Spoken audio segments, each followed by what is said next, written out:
Hello, and welcome to the Arn Eddie Euro Experience, the roundup, as I'm going to call it, for everything that we missed because COVID-19 jabs happened and life got in the way.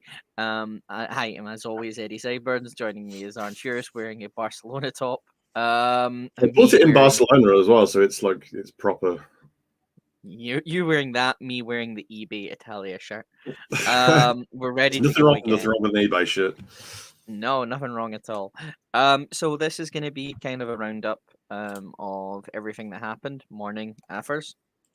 Um, we're going to be discussing everything that happened from technically we've discussed Group A, we discussed Group B, and we've discussed Group C. So it's really just D, E, and F Yeah. that we need to discuss, really. So Arn is going to have his he's going to use his usual screen and go to the screen, and we're going to see everything. Yeah. But let's get into it. So the last two games that we weren't able to cover, Croatia and Scotland, England against the Czech Republic. Those games finished Croatia 3, Scotland 1, England 1, Czech Republic no. I'll just get into it.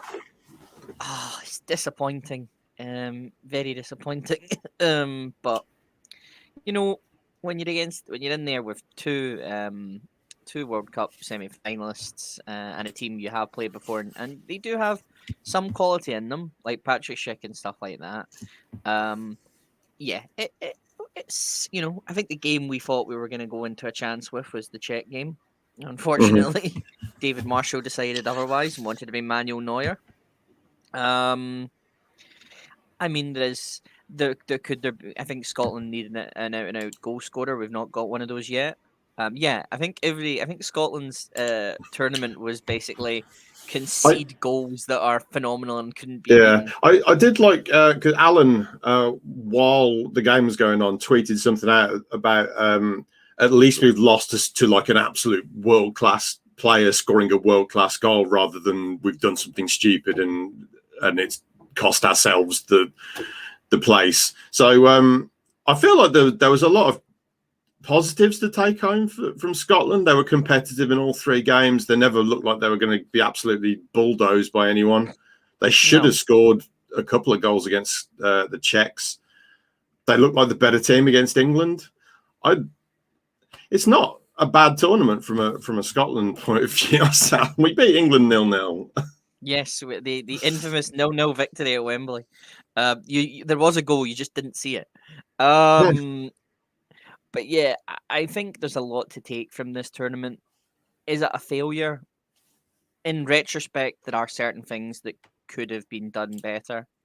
I think I don't want it to be the last one. I don't want to have to wait another 20 plus years. I don't want to have to wait anywhere near that. I think with this group of players, including young Billy Gilmore and people like that, we've got the mounds for it. Do I think Clark will get? I mean, we're currently in our World Cup qualification. We've won one, drawn two. So we're currently saying decent in that. We've not lost a game in the World Cup. It's a bigger World Cup as well, so like there's more teams qualifying, so yeah, there's a chance. I think that Croatia side wasn't even getting out of first gear at about second gear at points. It was just they were still they looked like they were bantering us about at certain points. Yeah, I mean here's the thing: if Clark goes, there's really no good looking options to replace him. Yeah. I think he did fine throughout the tournament. He's not made any glaring tactical blunders there. They've played all right. They've just been unlucky with if you had like a really good striker to go along with the good midfielders and good defenders that you got. You could have easily got out this group and done something in the tournament. That was really what you were lacking, was a quality player at centre forward. And the fact that you've got Che Adams has just kind of walked his way into the Scotland setup as easily as he has kind of shows that there is a lack of quality in that area, and that's something to work on. Yeah, like we've got Shea Adams, you've got Kevin Nis, but I saw some people complaining that we should have taken Lee Griffiths. And Lee Griffiths is unfit. It's plain and simple. He's unfit. He wouldn't. Yeah, well done. He scored 2 goals against England from free kicks.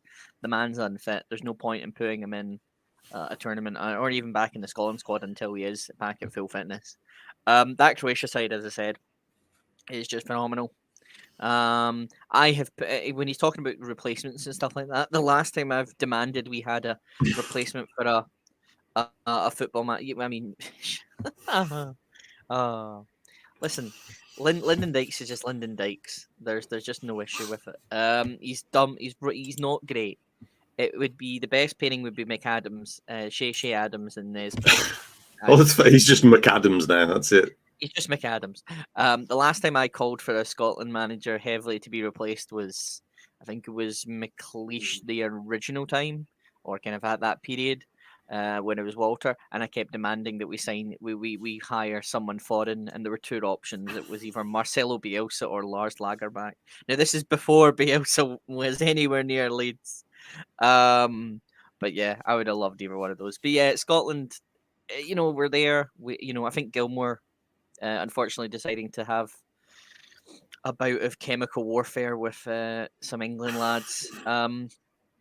Also caused us a little bit of an issue, but yeah. Did you watch any of England versus Croatia in the we are gonna have Sterling score again and then just park the bus for a good England versus Czech Republic, right?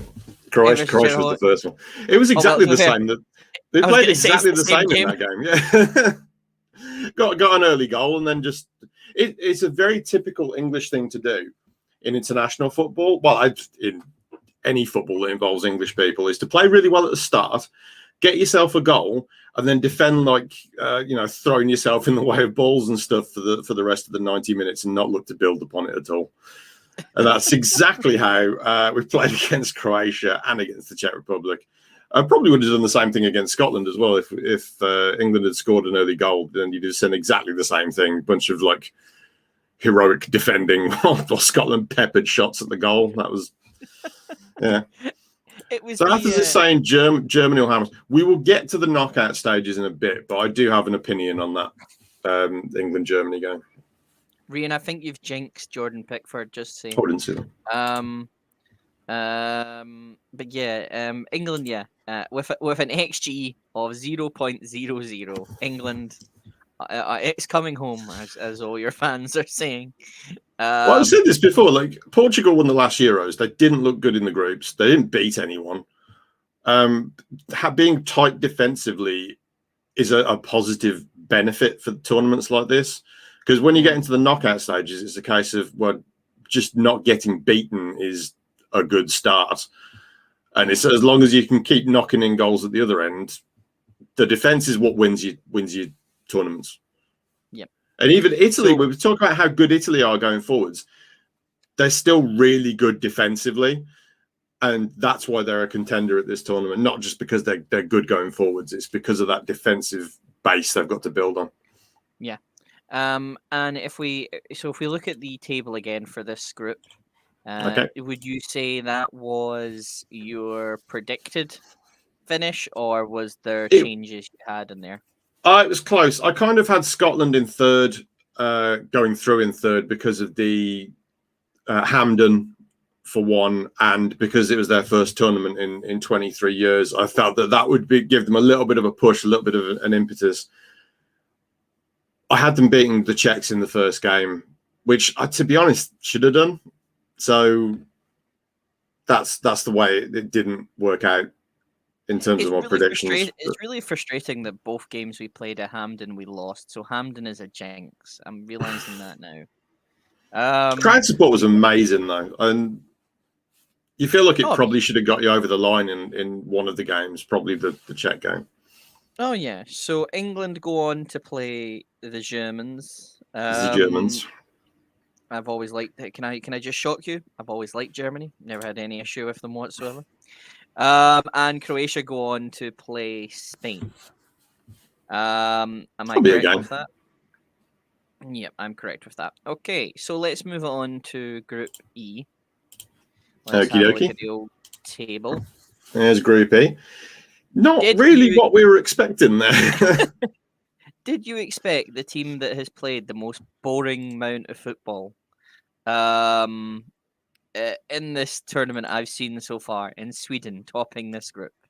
I, for one, did not. I did Um, not see Sweden winning the group. That was a surprise. Spain, all the way through this tournament, I've been looking at Spain and saying, if they get a goal, if they get some goals going in, then they'll do well. But mhm. after the first two games, it looked increasingly apparent that they were going to struggle. And I said rather stupidly that they were going to draw no goals with Slovakia and get knocked out, and then they won 5-0. So Yeah. bit of a jinx. I mean, Sweden did take their did make it hard for themselves against Poland to even get the win.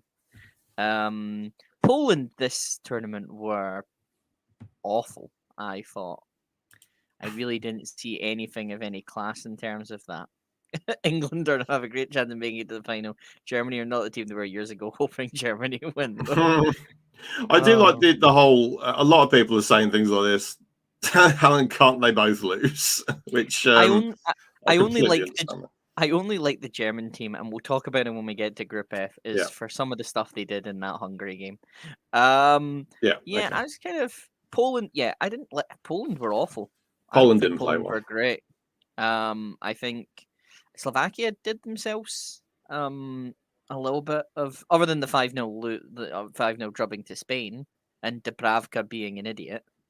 Yeah, Um, this it looks like the sun got in his eyes when he punched it into his eye because you could see where the sun was. It was just kind of on the top of the frame of the goal. So where he's going, yeah. he's jumping out of shadow and into the sun. So I assumed the sun was just right in his eyes and he couldn't see the ball.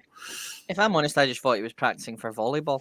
Um, Well, he didn't get it over the ah, net, so no, but failed, it's like didn't he? no, but he's like trying to pounce down, like he's trying to go boom. Power hit. Dubravka Um, scoring the same amount of goals as all of Scotland. Well done, mate. um, but yeah, if we look at it, Sweden winning the group. Alex, the only person I think who's played quite well out of that Swedish team is Alexander Isaac, and that's just the way quality he's been. Yes, Sweden scored more than Scotland. Get that man out of here.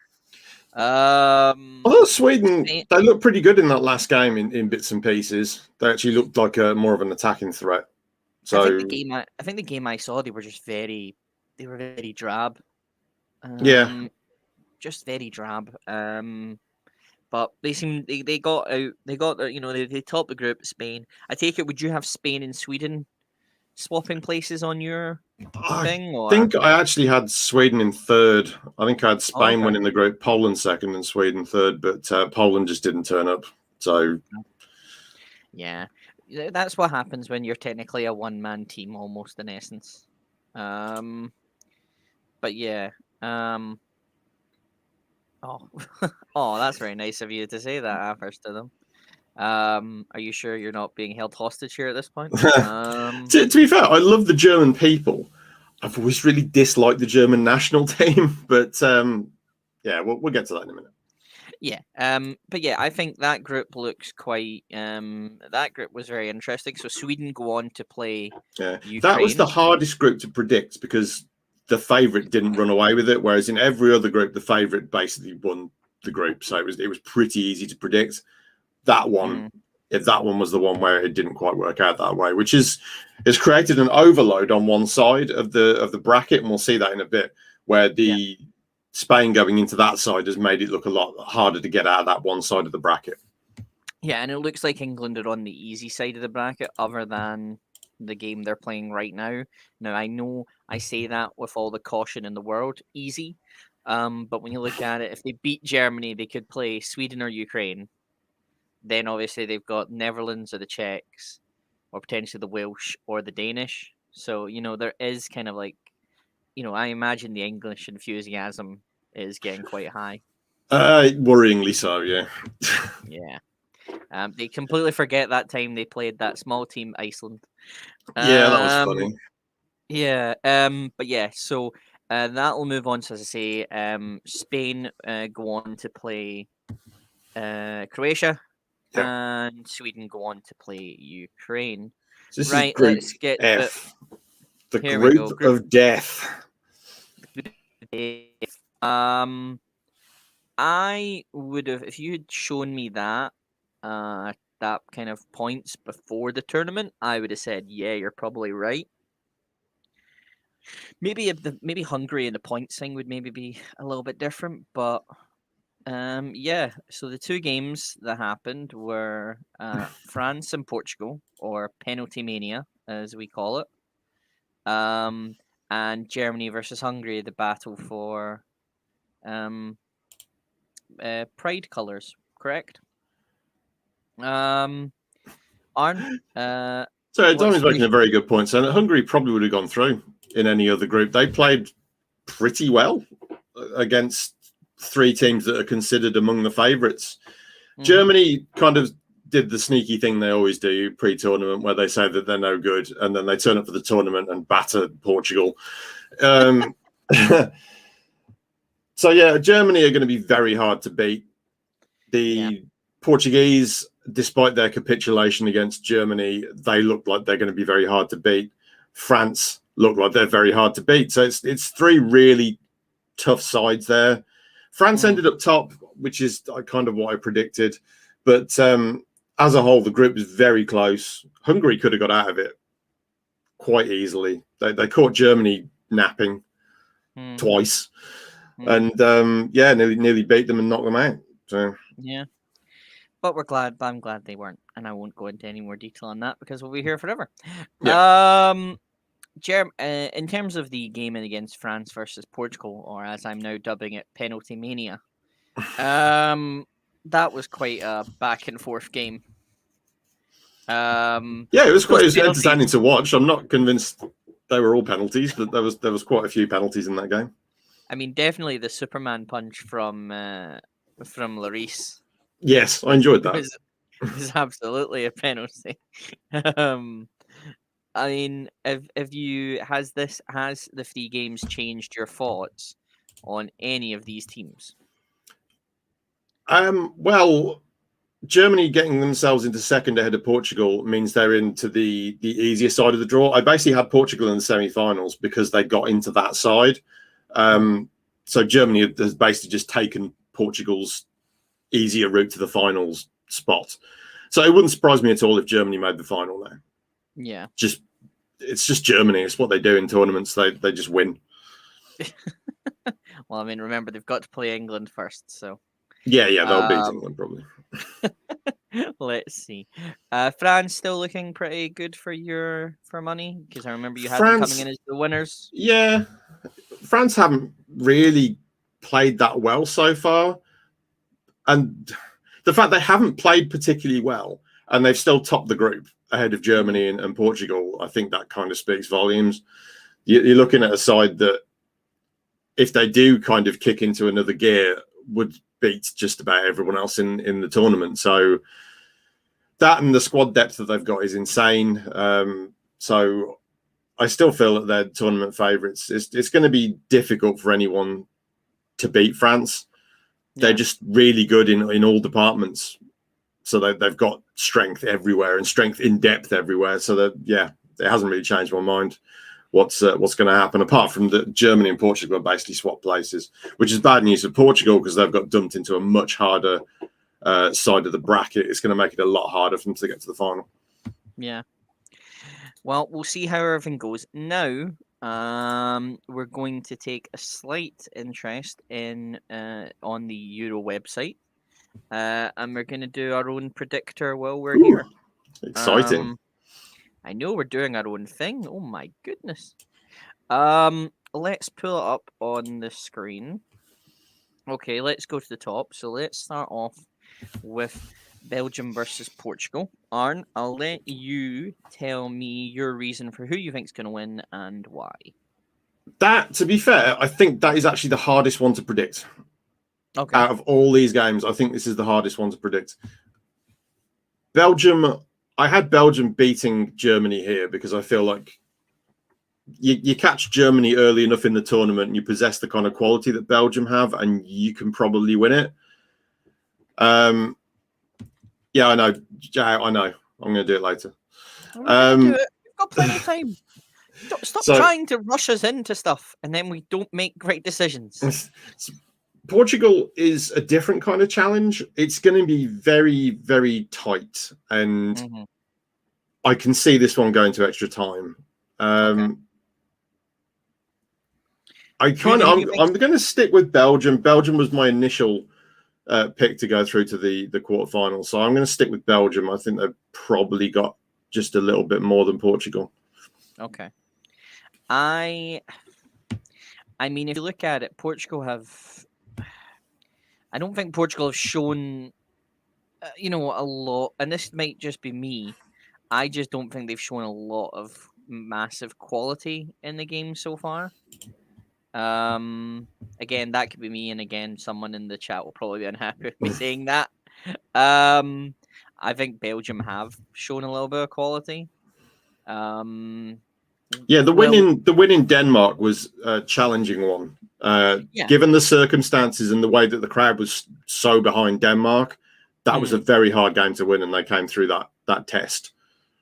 I think they've also shown that they can take like they had De Bruyne on the bench. De Bruyne came on, then changed the game with that. They have subs of quality who can come on and kind of make those changes and make those impacts. They still have a lot of quality, so I would kind of agree with you. I think we're both in agreement that Belgium are gonna advance. Sorry, Yao. I mean, I can see Portugal winning that, but it's going to be very close. I'm predicting an extra time winner. Yeah, I mean, with tired legs, probably when you look at Pep in the back line for Portugal, maybe that's going to be the deciding factor there. Yeah. Although I've said that Belgium have got old defenders as well, so Belgium have got Thomas Vermaelen. Right. He's probably not going to play in that game. Yeah. So the next one I think is a no contest in terms of that. I think Italy.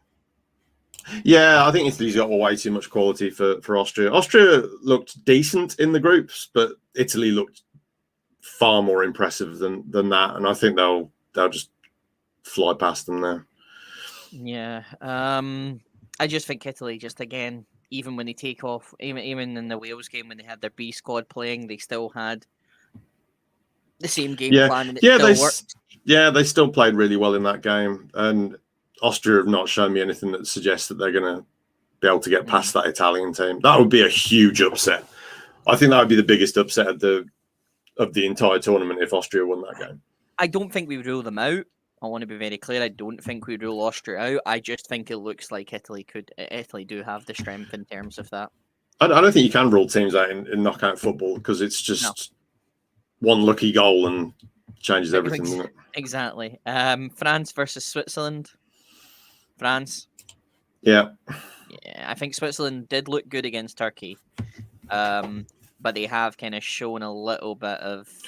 They're not going to get that space against France. The space that they got to play against Turkey was against a team that was absolutely desperate for a win. France don't play like that at all. Yeah. It's one of those things, in terms of that. But yeah. There he is. It looks like Balotelli is dividing on you. He is. Croatia versus Spain. This is a difficult one, I think. That is a difficult one. Yeah, it's going to be another tight game. There's two teams that like to control possession. There's going to be a lot of midfield battles there. I'm not convinced Spain have got the midfield to win that. And the way that they've been dominating games is by controlling the ball and controlling possession. I think Croatia might be a shade better than them in the midfield. I do think Spain have some decent options in the midfield. Ferran Torres and Ferran Torres is attacking midfielder, I guess. They do have and winger. They do have some options there. I think Croatia can, as we saw against England, they're sometimes not that great, but when they take on Scotland, when they get the ability to kind of have everything go through Modric, it kind of does work. So, I mean, Croatia on penalties, says Rian. That could work. Well, I could see that. Do you want to go for? You know what? Let's go for Croatia. I'm going to go for Croatia. Let's go down to the next bit. Sweden versus Ukraine. That's another unpredictable one. I would think Ukraine. I think Sweden are going to win that.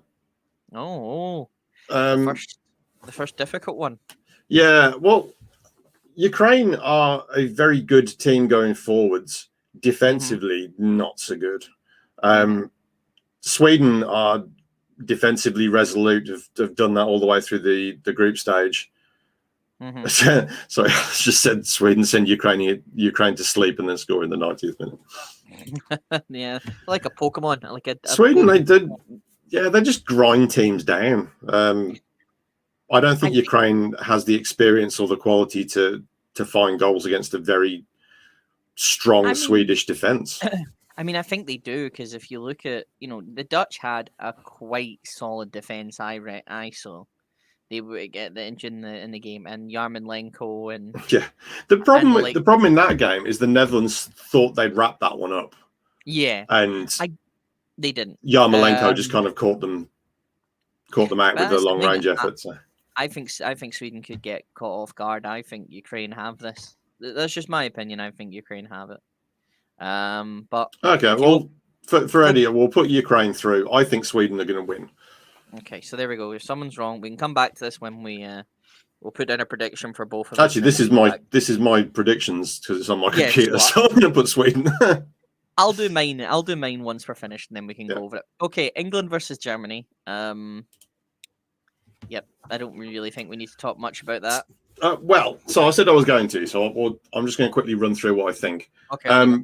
Defensively, I think England have been incredibly solid, which is not what I saw coming at all. Germany will probably not come and attack that much. I think it's going to be a goalless draw based on the two teams' defensive capabilities. I think it's going to go to penalties, and I think England will lose on penalties. Yeah, but they because they always bottle penalties. There'll be way too much pressure on them. Germany will just be like, well, that's just another game. Knock in five pens. I mean, I don't think I don't think that's happened before in the past. I mean, if you look at it, you've had, you've overcome the penalties. No, as you did against in the World Cup. So, absolutely not. We'll see. I think Germany are going to win, but again, I think it's going to be a tight game. But I think Germany have just got, and they might just put us out of our misery, but. They might, as you receive a text midway through. No, I'm getting goal alerts. Why am I'm getting goal alerts from Anderlecht, who are playing this morning. Okay. Netherlands versus Czech Republic. Who have you got on this one? Oh, I think Netherlands are way too good for the Czechs. Yeah, I think Denzel Dumfries and Memphis Depay are too much to handle for the Czech Republic. So I agree. Netherlands, Wales versus Denmark. Are you going to go full heel like I am and cheer for Denmark, or are you going to go for be a babyface and cheer for the home nation in Wales? To be fair, both of these are babyface teams. I don't think there's a heel in here. I think it'd be a really nice game of football, well contested. I think Denmark are too good for Wales. I think Wales have done well to make it to the knockout stages, but I think Denmark are too good for them. Yep. Okay, I agree. I think Denmark have got it as well. So let's quickly go up and then let's quickly finish off your bracket. Yeah. The first real challenge of the tournament for Italy, in Belgium. Belgium have a lot of good individuals. Italy is a very good team. So I think Italy's got that. Just realised, sorry, as I was complaining that you were making noises, the first practice results for Styria had just happened, and my phone wanted me to know. Okay, so you think Italy? I agree. Again, I'm all Italy for this tournament. So, France versus Croatia. I think France are too good for Croatia. Okay, let's go down then to the other part. Sweden and Germany. I've got Germany winning there. Okay. I mean, I don't think it really matters who wins this game because I think Germany is a lot better than both of those. And I mean, if England are in that, loss for humanity. if England are in that position, the German position, and they go on and take on Sweden, do you think England have it in the bag against Sweden? Well, it'll be a tight game. Two kind of defense-minded sides. I don't know. Maybe they'd win that. That's fair enough. Right, Netherlands and Denmark. Who are you going for? I kind of feel like Netherlands. Oh, the Dutch ruin the Danish. Yeah, dream. Well, somebody's got to do it. I don't think Denmark are going to win this tournament. They've played really well in the last game. The last game in the group stage, they played really well, but that was against Russia. I don't think they're good enough to beat one of the big boys. I don't think the Danes are going to complete a 1992 reunion of winning the Euros then? I don't think so. The problem is Christian Eriksen, it was the kind of player that was a focal point for their attacks. Like without him, they really are lacking a player that connects all their attacks together. It feels like they're playing really well as a team though. So they will be competitive here, but I don't think so. Is there a worse possible tie than the knockouts in Sweden versus England? Yes, I can tell you right now, Ukraine and England. There you go. Right. Okay. So then we're on to the semis now, and then we'll wrap it up. We'll get to the final, and then we'll wrap it up because I know you've got to head. I've got to go to work today, so Italy and France. A difficult decision because. Yeah, let's come back to that one. Okay, Germany, Netherlands. I think Germany. Okay. Because it's Germany. Germany will be looking at this side of the bracket and thinking, "Oh, we can win this." Mm-hmm. Yeah, I guess and so. They can. Okay. So I'm very interested to see. I mean, that would be a very good game. Now you've got the most difficult decision of the board, I reckon. Yeah. Italy versus France. It's going to be difficult. I'm kind of leaning towards France still because the sheer quality that they've got throughout that squad. It's like Italy, they have been playing well as a team, but like I think France are going to win. And it's not board, so I've still got France winning, but it's France and Germany. So we go to the final, which I can't see. There we go. There it is. France and Germany. I'm going to assume you're going where you were and you're going with France. Yeah, okay. So do you think until the mine. semi-finals, do you think that Italy still keeps its clean sheet record, or do you think they lose it in the quarters against Belgium? Yeah, I think Belgium have got a goal in them in that game. I think they have. Yeah. Yeah. That's fair enough. So Arn has France. I will post mine up. I'm assuming you're sticking with Italy here. So you've got Italy beating France. I think the differences we have is me thinking Ukraine will take out Sweden. I think I would put maybe Denmark just edging out the Netherlands.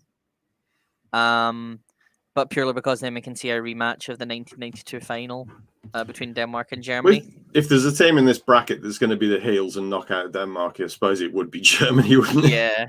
That's a very Germany thing to do. That's a very German. Yeah. Sorry to our German listeners, all two of them.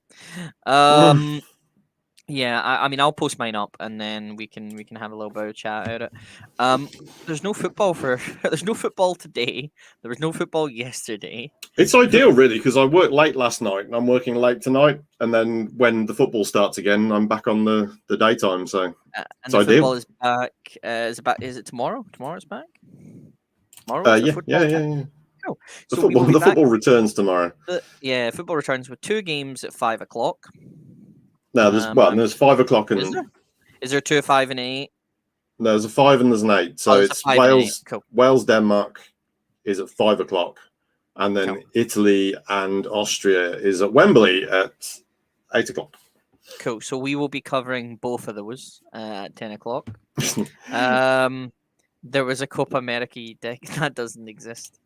I'm gonna take the Philip Domi approach. That does not exist. Is it coming home? No. Yeah.